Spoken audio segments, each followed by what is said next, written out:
Dios los bendiga, bienvenidos a esta nueva clase de doctrinas, la palabra de Dios. La palabra de hoy se llama el respiro que alimenta mi vida. El respiro que alimenta mi vida. En esta clase de doctrinas vamos a estudiar tres conceptos que se han estudiado durante años sobre la palabra de Dios. El primero es que es inspirada. Lo segundo es que es inerrante. Y el tercero es que es inefable. Empecemos con inspirada. Miremos, por favor, corre a tu Biblia a 2 de Timoteo 3. Vamos a leer el verso 16 y 17. 2 de Timoteo 3, verso 16 y 17. Cuando estés allí, grita ahí en tu casa un fuerte amén. 16 y 17 dice lo siguiente: toda la escritura es inspirada por Dios. Mira que dice toda.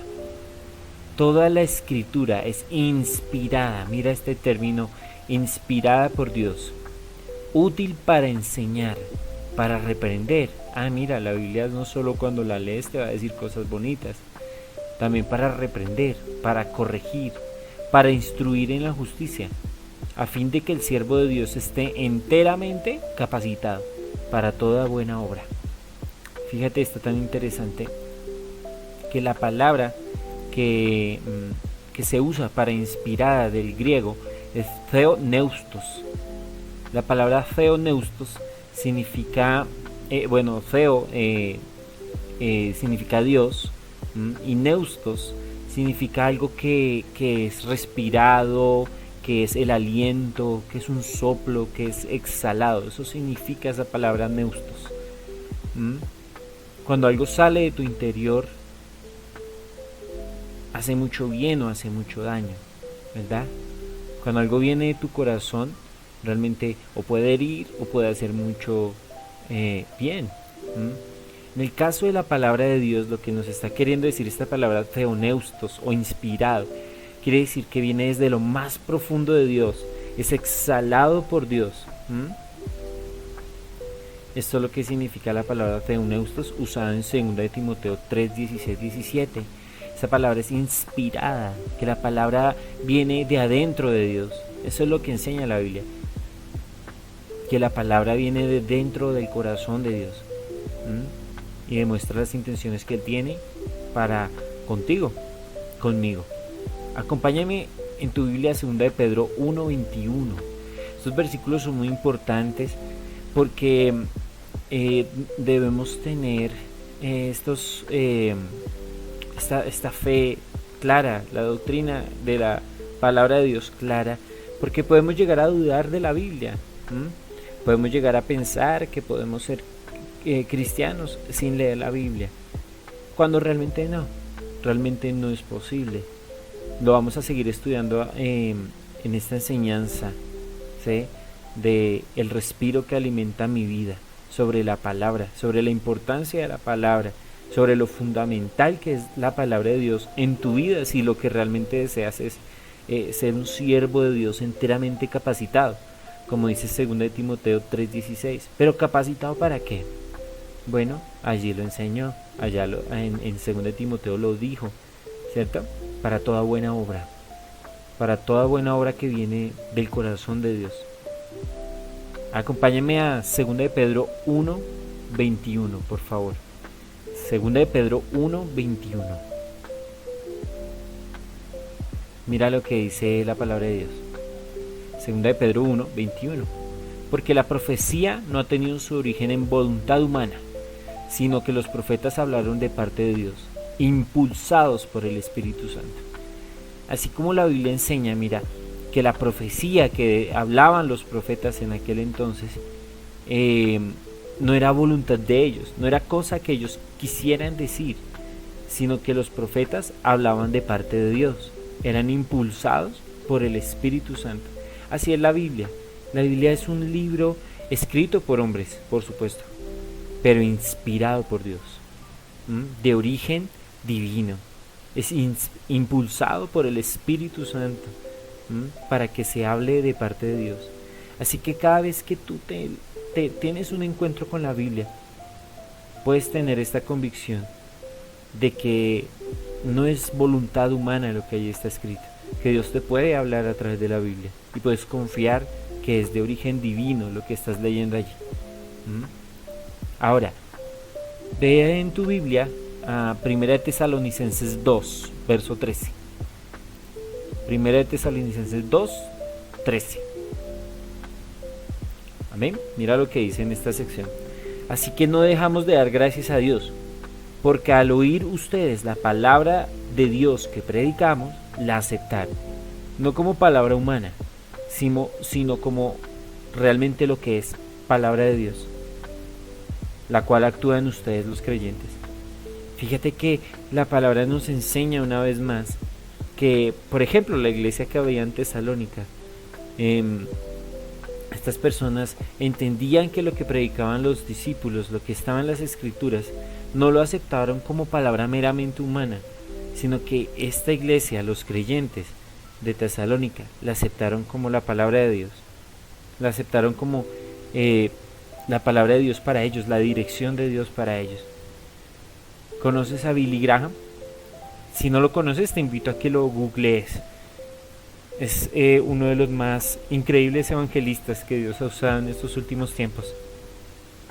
Pero aún él, durante su ministerio, tuvo luchas en creer que la Biblia era la palabra de Dios. Y él necesitó irse a un tiempo de ayuno, a un tiempo de estar solo con Dios. Preguntarle: Señor, ayúdame a creer en la palabra. Hazme entender porque estoy dudando que sea la palabra de Dios.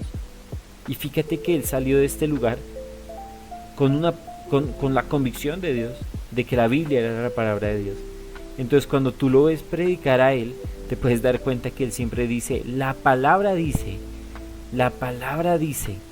Y es porque él tuvo un encuentro con Dios, que lo convenció de que la Biblia lo podía guiar, la Biblia le podía enseñar a cómo ser un buen esposo, un buen hijo. La Biblia te puede guiar porque es inspirada, viene del corazón de Dios, escrito por hombres, pero directamente del corazón de Dios. Ahora, Él solo anhela lo mejor para ti. Por eso vamos al segundo punto de esta enseñanza, que se ha estudiado a través de la teología durante años y años en las mejores universidades, y es que la Biblia es inerrante. Que la Biblia es inerrante. ¿Qué es eso de inerrante? Bueno, básicamente es que la Biblia no comete errores. Hay muchas posturas sobre posibles errores en la Biblia, pero cuando tú realmente estudias esos errores, entre comillas, realmente les falta estudio, les falta adentrarse un poco más, averiguar cuáles son esos errores, entre comillas, y realmente nos damos cuenta es que la Biblia es inerrante, que no comete errores. ¿Sabes por qué? Por lo que leíamos anteriormente en 2 de Timoteo, en 2 de Pedro o en 1 de Tesalonicenses, que la Biblia es inspirada por Dios. Por ende, como Él, no comete errores. Entonces, esto no es un simple argumento, lo estoy haciendo corto a fin de la enseñanza, pero es algo que, como les digo, se ha estudiado durante años. Se ha cotejado con análisis científicos, porque en las mejores universidades estudian la Biblia no desde una postura meramente espiritual, sino académica, científica.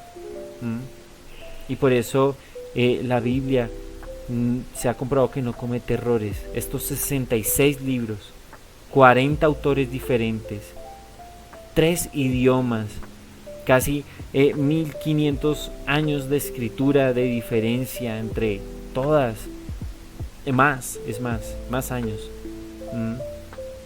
Y lo impresionante viene aquí, más de 2500 referencias cruzadas. O sea, estas 40 personas en aproximadamente más de 3000 años se pusieron de acuerdo en tantas cosas, y en especial en la venida de Jesús, en cómo sería el Mesías. Estas personas se pusieron de acuerdo, ni se conocían, ni hablaban el mismo idioma. Aún así, tú ves este hilo conductor por toda la Biblia que al final te lleva a la persona de Jesús. Ahora, estos hechos de la Biblia son impresionantes porque en el Nuevo Testamento y el Antiguo Testamento tienen una exactitud del 99.9% con las copias originales. Mira, está tan impresionante, aunque son copias muy antiguas. Pero cuando tú comparas versiones de la Biblia fiables, porque por supuesto el hombre también se ha encargado de hacer copias de la Biblia que no son fiables, que cambian versículos, como por ejemplo en la Biblia de los mormones, ¿sí? O la de los testigos de Jehová, o bueno, por ejemplo en las de sectas como Creciendo en Gracia. Estas Biblias tienen cambios, sí, por supuesto, pero hay Biblias en las que no. Por ejemplo, la Nueva Versión Internacional, la Reina Valera, tienen una exactitud del 99.9% con las copias originales. Eso es impresionante. Son copias muy antiguas y aún así cuando lo comparas con el hebreo o con el griego es 99% exacto. Ahora, en Jesús se cumplieron más de 300 profecías. Imagínate eso. De 40 personas que no se conocían, 3 idiomas diferentes, 66 libros, alrededor de 3000 años. Y 300 de las profecías sobre el Mesías se cumplieron en Cristo. Esto es impresionante. Hay un texto, un estudio universitario que menciona ejemplos sobre a qué se le puede asemejar que 40 personas diferentes en un periodo de tiempo tan largo, en 3 idiomas diferentes, concuerden 300 veces en lo mismo. Mira, es como si un dado cayera las mismas veces en el mismo lado, en la misma posición, aproximadamente 3200 veces. Eso es impresionante. La Biblia es inerrante. Te animo que puedas estudiar esto un poco más en libros como por ejemplo El origen de la Biblia. Es un libro muy útil que tú puedes leer sobre estos temas tan interesantes de las referencias cruzadas de la Biblia, de todas estas profecías cumplidas en Cristo, 300, que te pueden confirmar a ti, te pueden dar la seguridad de que la Biblia es inerrante, que la Biblia no comete errores, que puedes confiar en ella. Ahora, y bueno, por último, la Biblia es infalible. ¿Qué es infalible? La palabra infalible significa que no te falla, que no va a fallar. ¿Cómo así que no va a fallar? Sí, si Dios te promete algo a través de sus escrituras, si Dios te habla algo a través de sus escrituras, se va a cumplir, va a pasar. Acompáñame al Salmo 19, 7 al 8. Salmo 19, 7 y 8. La palabra de Dios dice en el Salmo: la ley del Señor es perfecta, infunde nuevo aliento. El mandato del Señor es digno de confianza y da sabiduría al sencillo. Así es. Mira que dice que la palabra de Dios es perfecta, que infunde aliento, que tú la vas a leer y te vas a levantar. Así que si tú tienes un problema, una dificultad, algo que te está torturando en tu mente, algo que te está preocupando, tal vez tu futuro, la Biblia dice que puedes refugiarte en ella, que te va a infundir aliento, que es digno de confianza, puedes confiar en ella. Mira, dice que es infalible. Qué impresionante. Y también dice que da sabiduría al sencillo. El verso 8, leámoslo también: los preceptos del Señor son rectos y traen alegría al corazón. Mira esto, si estás triste, dice que las escrituras traen alegría al corazón. Así que debieras fortalecer un poco más, deberíamos fortalecer mucho más la lectura seria de la Biblia, el estudio serio de la Biblia, y vas a ver que va a traer alegría a tu corazón, sabiduría, te va a infundir aliento. Y sobre todo mira la parte B del versículo 8. El versículo 8 en la parte final dice: el mandamiento del Señor es claro, da luz a los ojos. Da luz a los ojos. Wow. Ahora acompáñame a Proverbios 30 del 5 al 6, por favor. 30 del 5 al 6. Dice: toda palabra de Dios es purificada. Dios es escudo a los que en Él buscan refugio. Mira, dice que la palabra de Dios es purificada, es pura, y es un escudo para los que buscan refugio en ella. Así que si tú estás teniendo problemas en tu vida, si tu vida está a punto de irse por un barranco, si te rompieron el corazón, si tal vez estás metido en temas de drogas, de pandillas, problemas en tu trabajo, pues en la palabra de Dios está la respuesta. Corre a la Biblia, corre a la oración, a los tiempos serios con Dios, vuelve al Señor y vas a ver cómo la palabra de Dios te infunde aliento, da alegría a tu vida, da alegría a tu matrimonio. Para finalizar, volvamos a 2 de Timoteo 3. Volvamos a 2 de Timoteo 3, donde empezamos. Nuevamente en los versículos 16 y 17. Toda la escritura es inspirada por Dios, útil para enseñar, para reprender y para corregir, para instruir en la justicia, a fin de que el siervo de Dios esté enteramente capacitado para toda buena obra. Mira, te invito a que estudies un poco más sobre la vida de William Tyndale. William Tyndale fue el primer hombre en traducir la Biblia al inglés. Él fue el primero en traducir la Biblia al inglés, pero por esto no lo felicitaron. Aunque la Biblia para él lo era todo, a tal punto que quería que la pasaran del latín, ¿sí? Del latín de la congregación, al latín que no hablaban comúnmente las personas, a un latín litúrgico. Él quería pasarlo al inglés para que otras personas conocieran lo que él conoció a través de la Biblia, y hizo la primera traducción de la Biblia al inglés, William Tyndale. Por esto lo encarcelaron, lo persiguieron, lo traicionaron, y un día lo condenaron a muerte, y lo condenaron a la horca y a ser quemado. Este hombre allí, mientras que se le pidió dar sus últimas palabras, él miró al cielo y dijo: Señor, ábrele los ojos al rey de Inglaterra. Años después, el mismo rey de Inglaterra fue el que dio el dinero para que la versión Tyndale, la versión de la Biblia al inglés, se esparciera. Él fue el que la patrocinó. Mira el amor de William Tyndale por las Escrituras. Dios nos dé ese mismo amor. Dios nos dé ese mismo amor por las Escrituras, que nuestra vida misma dependa de ella. Amén. Vamos a orar. Padre, gracias por este tiempo, por enseñarnos que tú podemos confiar en tu palabra, que nos podemos refugiar en tu palabra, que tu palabra nos enseña el camino,